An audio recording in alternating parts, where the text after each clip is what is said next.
ពីមនុស្សមិនស្គាល់គ្នារត់คล้ายជាសង្សារទុំរំស្រឡាញ់យើងប្រើពេលយូរប៉ុណ្ណាដេចសុំបងប្រាប់ថាចង់คล้ายជានាងដទៃវិញអូនអស់ទួនាទីថែមងហើយមែនទេតើបងយកគេមកជំនួសកន្លែងនួនល្អសឹកបែកគ្នាមិនទាន់ត្រៀមអារម្មណ៍ផងដេចមិនប្រាប់អូនថាបងឈប់ស្រឡាញ់ហើយ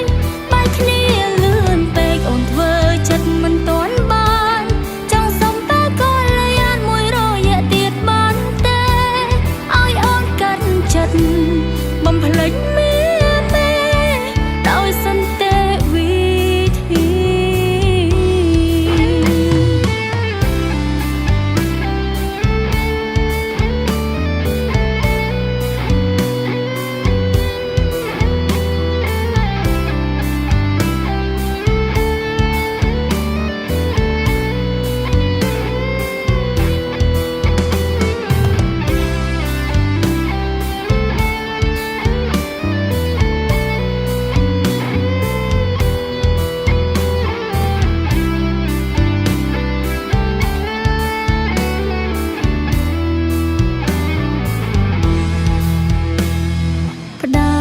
ពីមនុស្សមិនស្គាល់គ្នា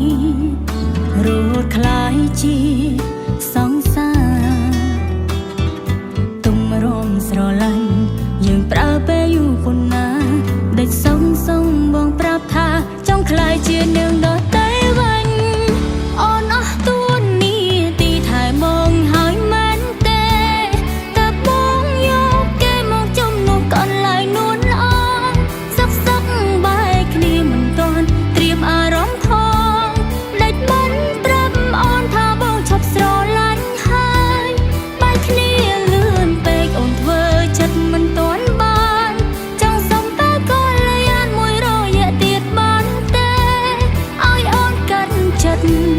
បំភ្លេចមេដោយសន្តិវិធីអូនអស់ទួនាទីថែមងហើយមែនទេតើបងយកគេមកជំនួសកន្លែងនួនល្អ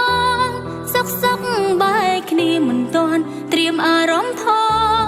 ដេចមិនប្រាប់អូនថាបងឈប់ស្រឡាញ់ហើយបែកគ្នាលឿនពេកអូនធ្វើចិត្តមិនទាន់បានចង់សុំតែកល្យានមួយរយៈទៀតបានទេឲ្យអូនកាត់ចិត្តបំភ្លេចមេដោយសន្តិវិធី